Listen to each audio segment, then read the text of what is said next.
नमस्कार मित्रांनो, कालच्या 25व्या एपिसोडमध्ये तुम्ही बघितलंच की निक्की अरबाज यांचं लफडं, त्यांच्यावर पानसटपणा, कॅप्टन रूमला पडदे लावा वगैरे अशी चर्चा झालेली असते. तर यावरूनच हा 26व्या एपिसोडमध्ये पुढचा जो आहे तो भाग पेटतो. तर यामध्ये असं होतं, निक्की जे असेल ते खरं खोटं करायला जाते या टीम बी बरोबर. टीम बी मध्ये खरं खोटं करायला गेल्यावर आर्या सगळेच जण म्हणतात की आम्हाला तुमच्या पर्सनल याच्याबद्दल काही प्रॉब्लेम नाहीये. आर्या म्हणते की ठीक आहे, हे सगळं तुमचं जे काय असेल ते चालू दे, तुमच्या याच्याबद्दल आमचं काही म्हणणं नाहीये.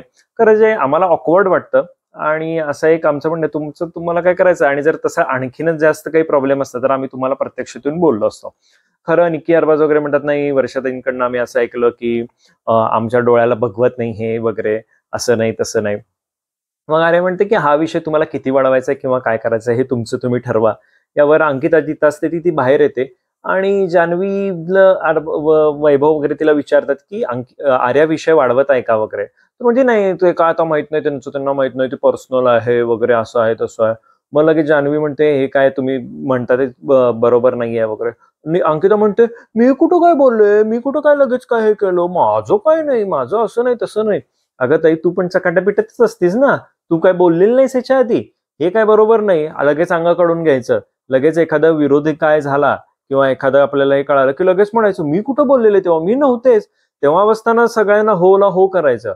आणि म्हणजे जो बोललेला असतो तो वाईट, खरं तुम्ही हो ला हो म्हणलेलं असतं ते वाईट नाही, हे तुला दाखवायचं नाहीये. हे पूर्णपणे चुकीचं आहे अंकिताचं. आणि हे तिला पुढे जाऊन महागात 100% पडणार आहे. कारण याच्यावरनं लोक तिला बोलतच आहेत आणि बोलणार सुद्धा आहेत.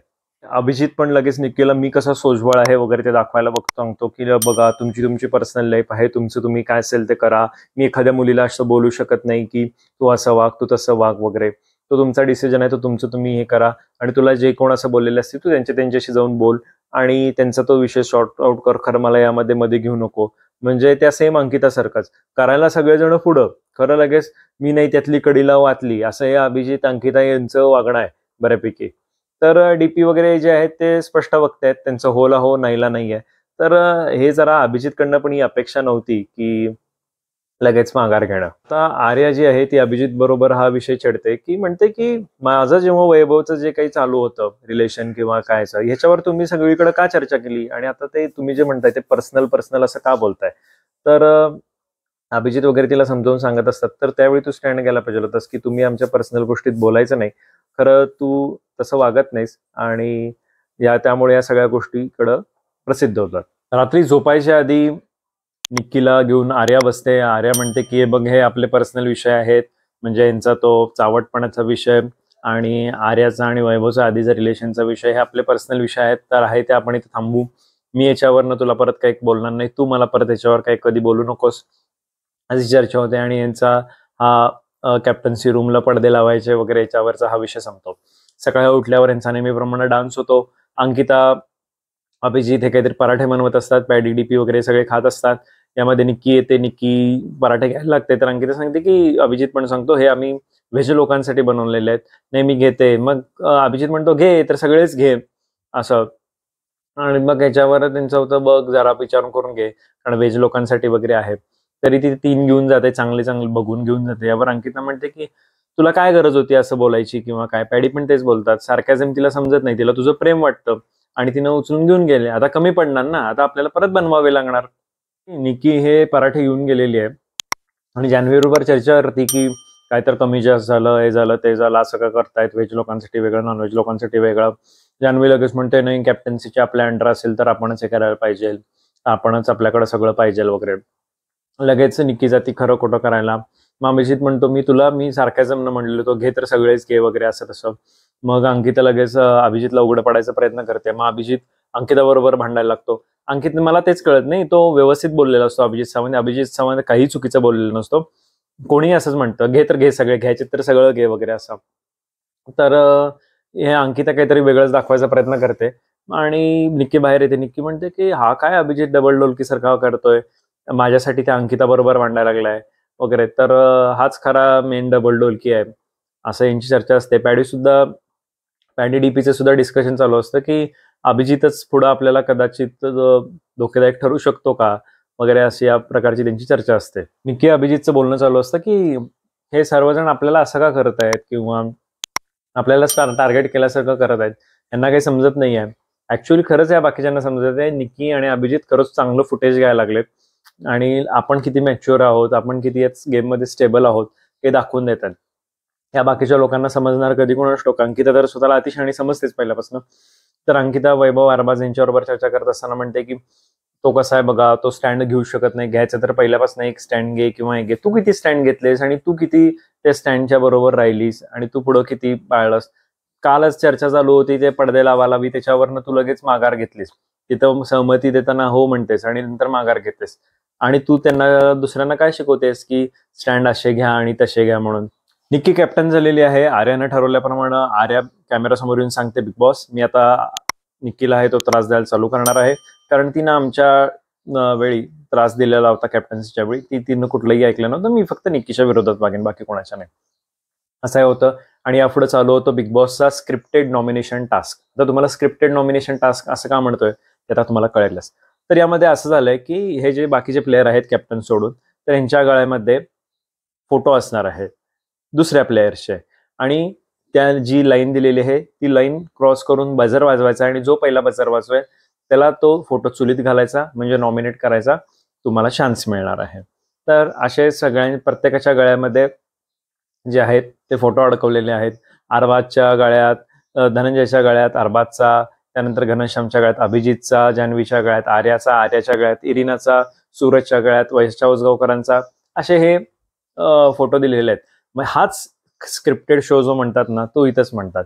जर फोटो द्यायचे होते तर ते वेगळे काहीतरी ठेवा किंवा सांगायचं पॅकिंग करून ठेवा, जेणेकरून कळू नये की यातला तुम्हाला जो पाहिजे तो फोटो चूज करा आणि नंतर अचानक उघडा, म्हणजे ही मजा आली असती. यामध्ये अगदी सेटिंग झालं, मुळू सेटिंग झालं. ऍक्च्युली बुधवारी नॉमिनेशन व्हायला पाहिजे होतं, ते गुरुवार आलं तरी नॉमिनेशन झालेलं नाही, त्यामुळे त्यांनी ते बाकी काही वाढवलं नाही आणि दाखवलं. तर यामध्ये सेटिंग करण्यातच सगळे रमलेले असतात की असं करू तसं करू. टीम ए म्हणते तुम्ही मला करू नका, मी तुला करू नको. अरबाज म्हणतो डीपीला तू मला करू नको, डीपी म्हणतो अरबाजला मी तू मला करू नको. वैभवची चर्चा होती असं तसं, या सगळ्यांची चर्चा होत असते.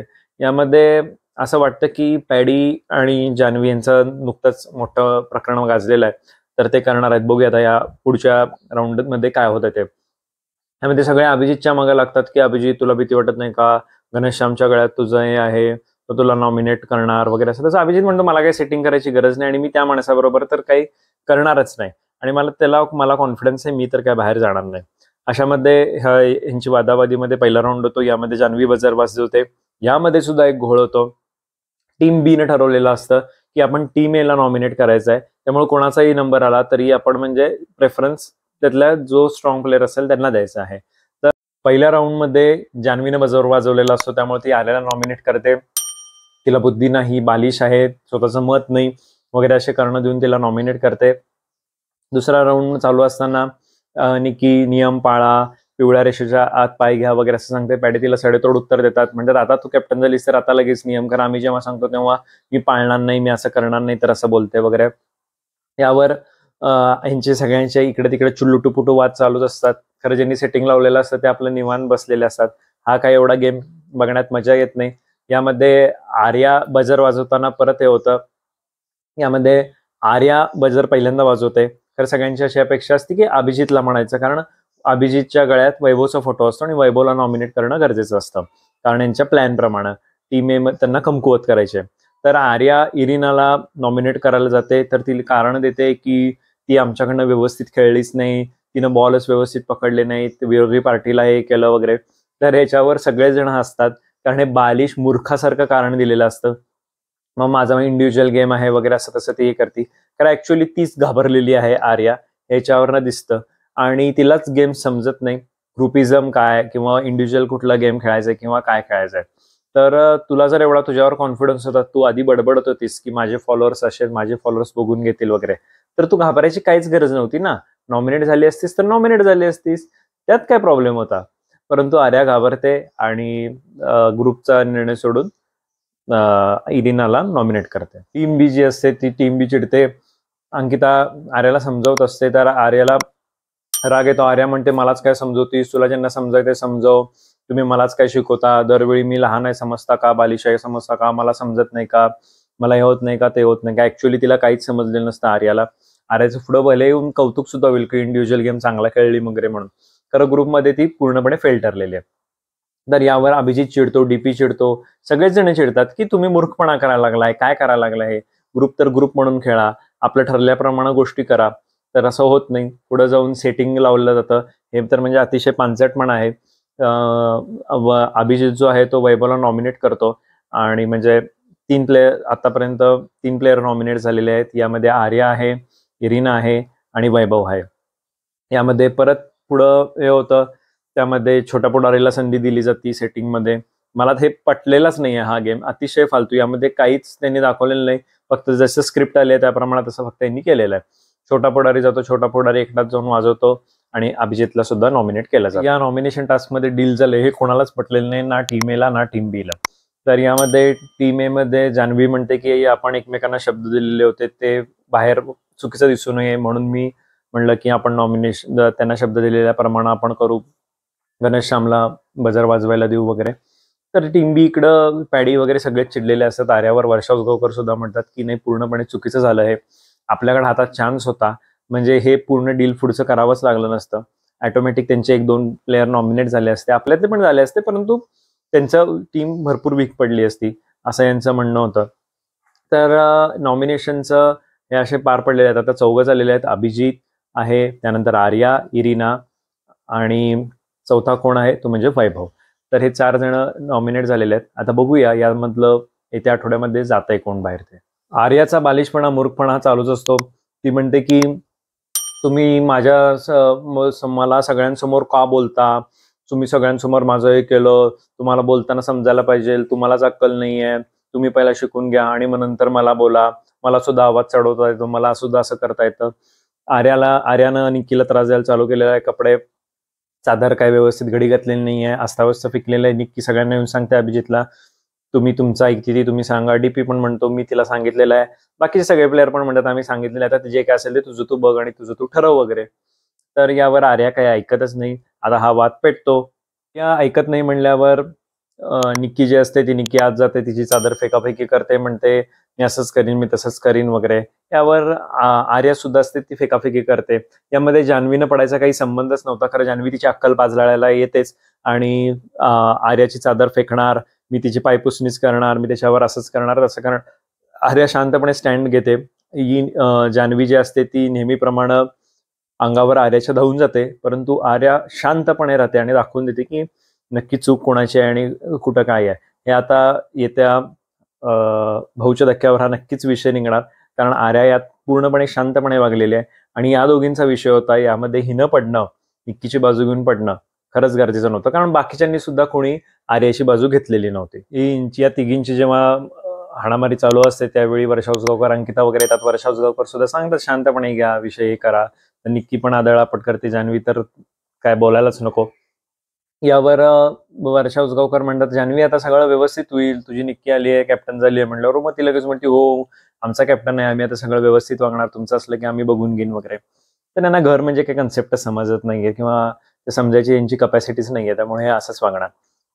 यापुढं सूरज, आर्या आणि अभिजित बसलेले असतात. तर सूरज म्हणतो जिथं अत्याचार असेल तिथं आपण तुझ्या विरोधात म्हणजे त्याच्याबरोबर जाणार आणि त्या अत्याचाराविरोधात तोंड फोडणार वगैरे असं सूरज बोलतो. इकडं अभिजित सुद्धा कौतुक करतात, आर्या पण म्हणते हो ठीक आहे. कारण आर्याला सूरज सल्ला देतो की जरा मोठी लोक सांगतायत तर ऐकत जा आणि आपण आता निक्कीचं ऐकायचं नाही, आपण निक्कीच्या विरोधात काम करायचं वगैरे असं सगळं होतं. इकडं निक्कीचं डोकं फिरलेलं असतं आर्यामुळं. ती सांगत असते की मी त्रास दिला म्हणून आर्या सुद्धा आता मला त्रास देत आहे, असं आहे तसं आहे. मग अरबाज म्हणतो की ठीक आहे आता बोलू नकोस ह्याच्यावर, मला काय बोलायचं नाहीये, जास्त नाहीये. तर परत मला वेळ पाहिजे, तर लगेच निक्की चिडून जाते, मला तुला वेळ पाहिजे, हे पाहिजे. मग सगळ्याच जण म्हणतात की निक्की तुला जसा वेळ पाहिजे तसा अरबाजला पण वेळ पाहिजे ना, वेळ दे ना तू. आणि तर निक्की द्यायला काय तयार नसते. बघू आता या नॉमिनेशनचे पडसाद नक्की उमटतात तरी कसे आणि जान्हवीच्या या गलिच्छ वागण्याचे तिला परिणाम काय भोगायला लागतात ते. तर बघायला विसरू नका बिग बॉस आणि बिग बॉसचे रिव्ह्यू. धन्यवाद.